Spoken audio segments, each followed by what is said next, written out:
Hey garden friends, we are going to check on our geraniums, our zonal geraniums that we put in the basement to overwinter, see how they're doing, and we'll bring them out. It's, the first week of March. It's time. They might have already started growing. It's interesting how they know to do it even though they're in pitch black. And we'll repot them and get them ready for this next season. So come on along.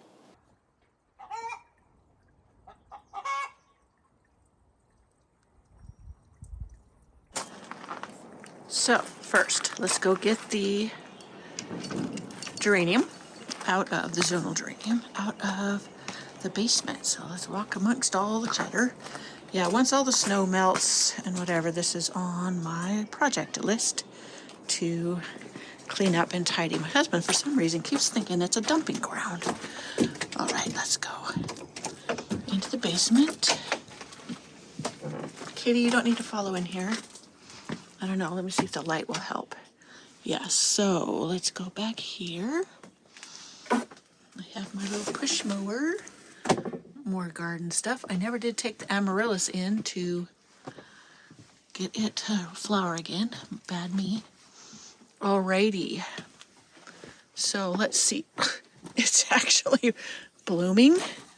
Oh, that is so strange. Let me see, what is this? Is this a geranium too? It might be. Or maybe, oh, no. I know that is some dahlias I decided to try to winter. Uh-oh. So that's crazy. See that? Blooming in the dark. All right, I'm going to grab the other one. This one right here. It's also starting to put up shoots. And we'll take them both into the greenhouse. So let's get through here safely. Avoid pipes that might bang my head on. And get back to the greenhouse.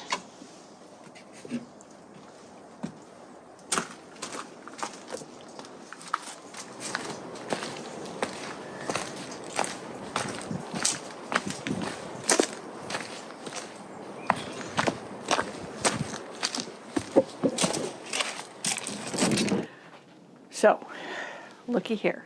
This one even started blooming in the dark. Can you believe that? Now they're pretty dry. Let me dig down into the soil here. Now these, I think I only did the 2 in the basement, though I'll need to go check thoroughly when I have my hands free. Yeah, it's pretty dry. So we'll give it a good shot of the organic Rev. And these I may have freshly potted in here because this soil looks pretty fresh. So I might just go ahead and just soak these with the Rev and let them get started. Yeah, very, very dry. So this one doesn't look like it made it over here. It's kind of mildewed. But look how white these are. And that's from the lack of light. So as soon as they've been in here for a little while getting light, they will go ahead and turn green. So it needs a good watering. And let me see, these stems, this one's really squishy. Let me see if I can show you. This one's really squishy. So that one needs to be cut off. And I will do that. So, but it has life right there. So I think I am going to pull it up. I'm going to repot it in like a smaller pot to get it going. And then the same with these. I don't know if this is 2. No, that's 1. And then this one, I could just, that's crazy. So I'm going to put these up into smaller, little like 4-inch pots, and then I'll go ahead and so that they can get going a little bit better, be warmer, I'll put them in the studio Primrose Cottage. And then they can be warm at night, get going, and then probably next month I can bring them out. I can leave them out here right now if I wanted, but they would just take a little bit longer to get going strongly, and I want that strong growth to get going. And then I can maybe take cuttings to get more of certain colors that I want. Now these ones I shared with you in my last video. This beautiful orchid color. I've been trying to see if there's a spot where I could take some cuttings. And usually when I take cuttings from one that's not blooming, and every single one of these stems has a bloom on it, but you can take a cutting, cut off the blooms, and still take that as a cutting. I am not sure, and maybe I need to look that up, as to why they say you should take one that's not blooming. But since usually all my stuff is blooming like crazy, that doesn't always work for me. So I will maybe do that too. Alrighty, let's see. I'll show you my sweet peas that I just did the other day, and I pruned them back, and look how well they're doing. They're doing gorgeous. They haven't really lengthened any, which is exactly what I want them. I want them to stay short and stocky and put out new growth. So the sweet pea update, and then here are the little pieces I took, the cuttings, and put in the soil, and look, they're just doing beautiful. They're going to root. So good to know, huh? Okay. So I hope you enjoyed my last video where I potted up the rooted rose cuttings, and I was so encouraged by that, I went and took a bunch more. So I've got those on my light rack in the house. So I'm going to go get the fresh soil to pot these up, the pots, and we will get rolling with all of that. So I went and got my fresh potting soil. This one hasn't been pasteurized because these, well, I guess I should because they're going inside my studio cottage, but I'm not going to bother. I will, if I have to, treat them with horticultural oil to get rid of the fungus gnats. So let's see, which one should I start with? I guess I could start with this one. Now, I'm going to tip it over, and I'm supporting the plant like this. And then I'm going to tip the pot over, and hopefully it will come out since it's pretty dry. Okay. Many times I will put perlite in the bottom of pots. It helps with drainage. Okay, so I know I got a lot of the soil in here, but I'll just move that aside. And I will get another container for this soil really quick. So I got a container so I could put this extra soil in. Yeah, this one. Now that has some nice roots and it's nice and sturdy down here. So I just may cut it off and repot it and give it another chance. Let me get a container. So yeah, so with that, it can grow back from the roots very well and be just fine. So that's why I'm going to give it another shot here. Get down to the fresh soil. I just put a little bit in there. And I will fill it up with all the fresh soil. And I will go get some of my organic rev to put in the pot and give it a little extra oomph. So, okay, I'm going to cut off the part that's dead, and we will go from here. We will see what it does. You never know what it may do. Okay, so I'm going to get this one ready for this other one that I am pulling the soil away from.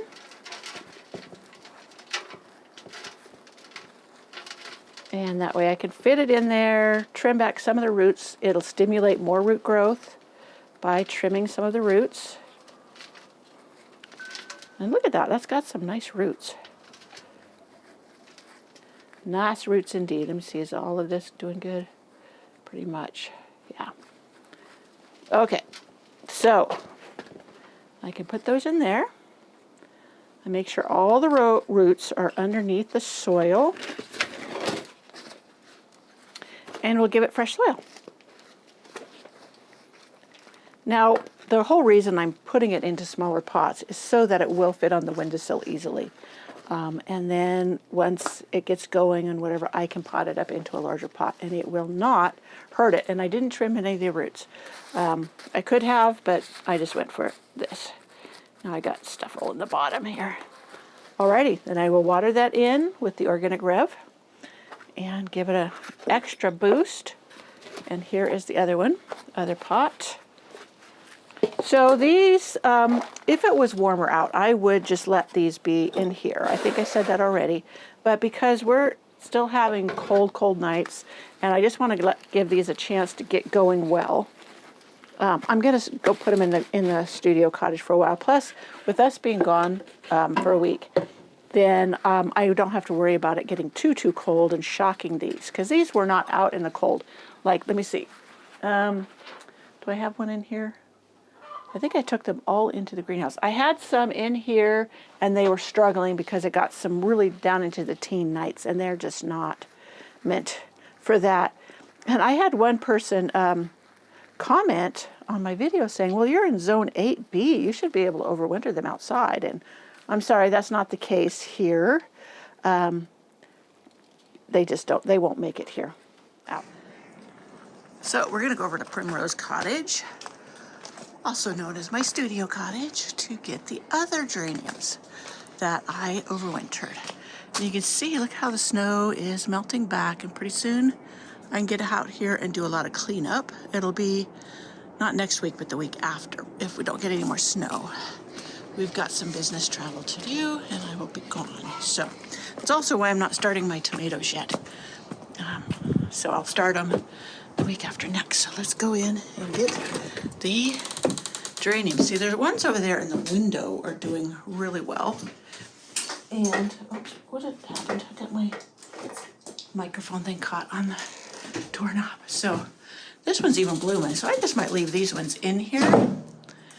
And who knows, if it gets cold, too cold where my other ones won't do well. I want them to get going well. So in the warmth here, it will do better than in the cold, even of the greenhouse. So these windows here, they get a lot of sun, so that's why I have them here.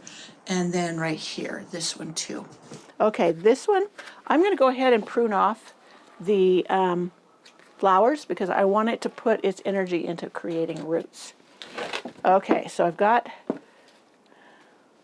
some fresh soil in here. And you know what, I am going to trim the roots on this one. That way it'll stimulate new growth and give it a healthier start. I probably should have the other one, but I get going and I forget to do things.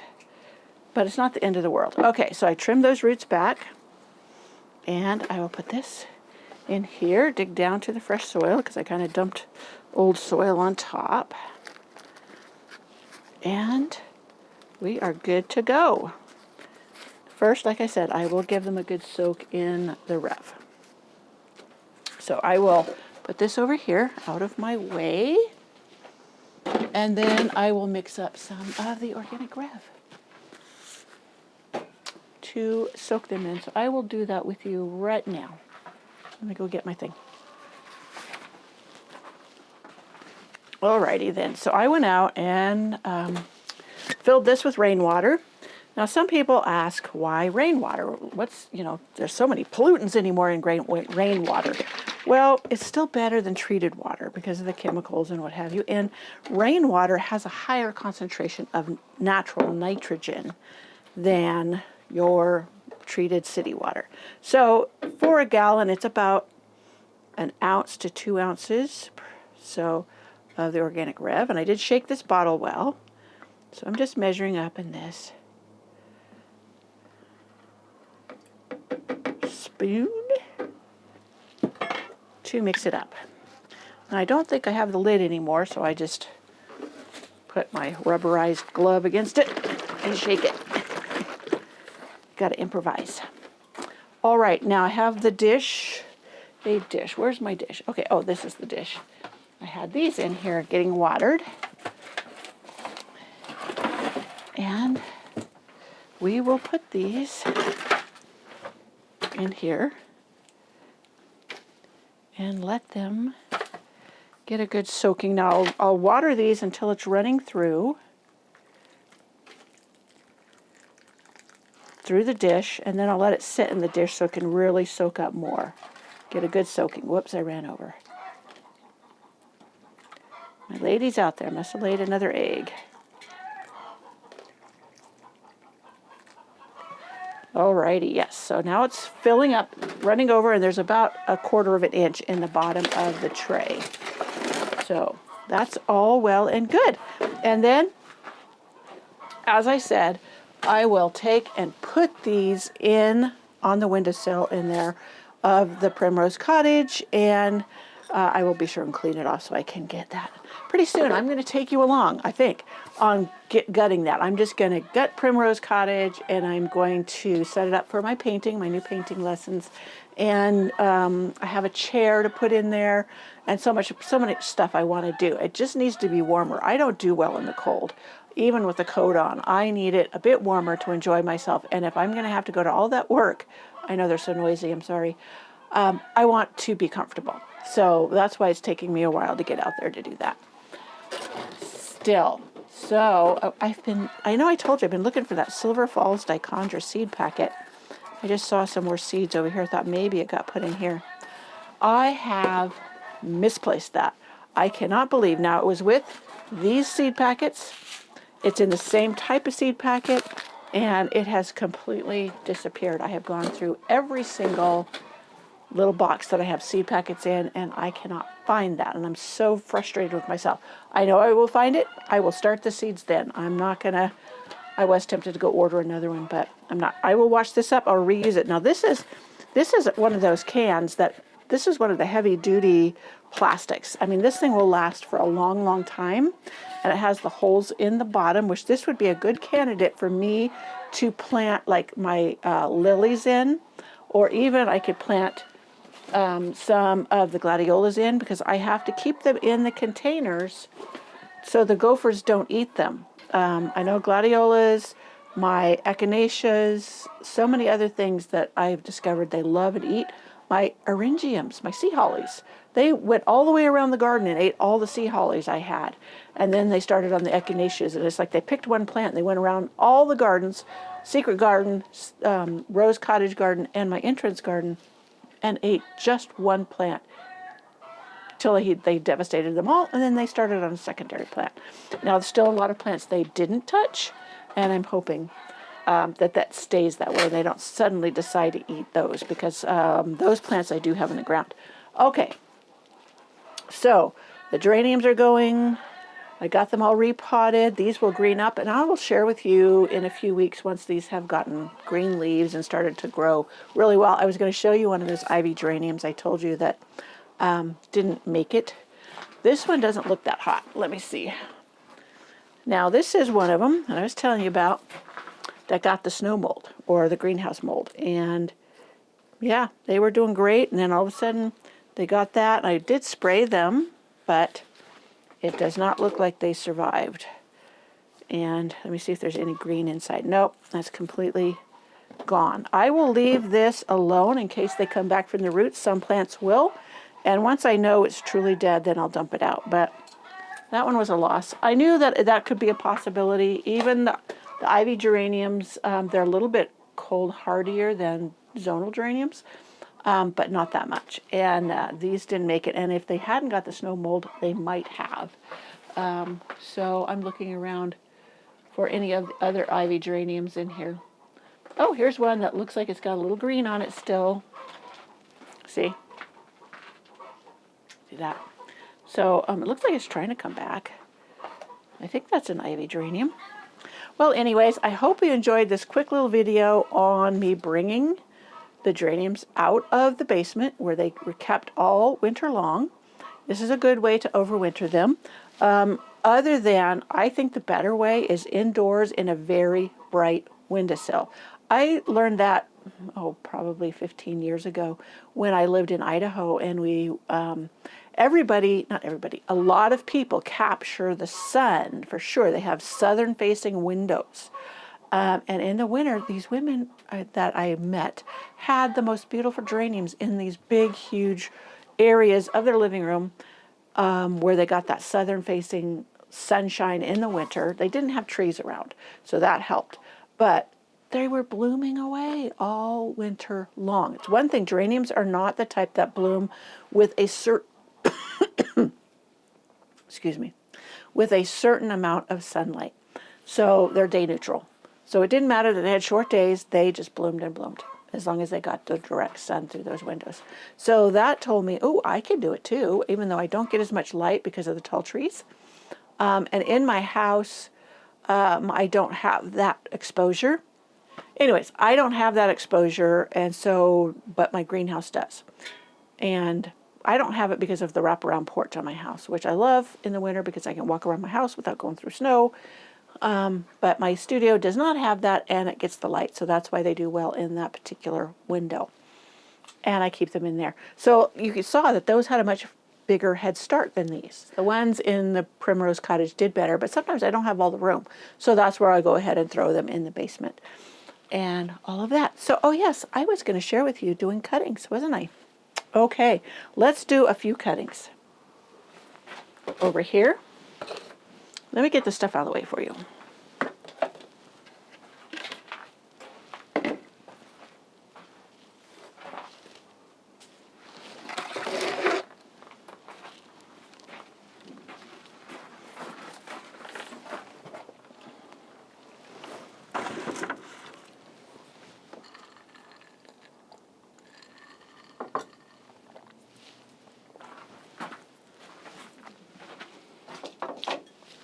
Alrighty then, let's do some cuttings. Now I do not have to put them all into an individual compartment or a small pot like this. I could, but I'm running out of those. I guess I should indulge in buying some more. But I'm going to add some extra perlite because I want this extra loose. And I'm just doing this little pocket of soil right here because I don't want to mix that much perlite with all of it. So I have extra perlite mix. You'll see. Lots of perlite. And then I'm going to take one of my new geraniums I just bought and see if I can find. Yeah, see, all of them have a flower bud on them. Okay, so these ones are very short. And I was watching a thing, a special on growing these and how you get them to be short and stocky. And when they're very little seedlings, you prune them back hard. But that's for another time. I guess I should start from seeds so I can show you. All right, so there's a stalk right here, but it has a flower bud and another flower bud. And then this one over here, also, this is a little flower bud, but I can nip it off. So I'm going to take the shorter one and go for it and see what I can do. Okay. You see, and you saw that had a flower bud and a little flower bud there. I'm just going to nip those off. And this is a very short cutting. So I'm going to cut off most of the leaves. And in fact, I'll cut this one in half. And I will just pot them up. Now, one thing I've found with zonal geraniums is they do not need rooting hormone whatsoever. So I'm going to make a hole with my pen so it could just squish it down in there. And it just has the little leaf sticking up right there. And then I will take another one. I won't take it from that one. It's kind of a shame to cut the buds off, but that's okay. We're going to end up winning in the long run. All right. So this one, that one's got buds on it. These ones have the fattest little buds. Okay. All right. So I'm picking this one right here, even though it has a flower thing coming up, and I'm just going to cut it as close to the base as I can. And then I will nip off the little flower bud and these leaves. I need to grease my thing. They've got gooey in them. Okay, my little cutters. Okay, so there's that one, and I'll cut this in half. Now what that does is it prevents too much transpiration where the moisture is lost from the plant. And then they say you don't have to cover these, but because I have very short ones, I may go ahead and then I think I'll put them on my heat mat.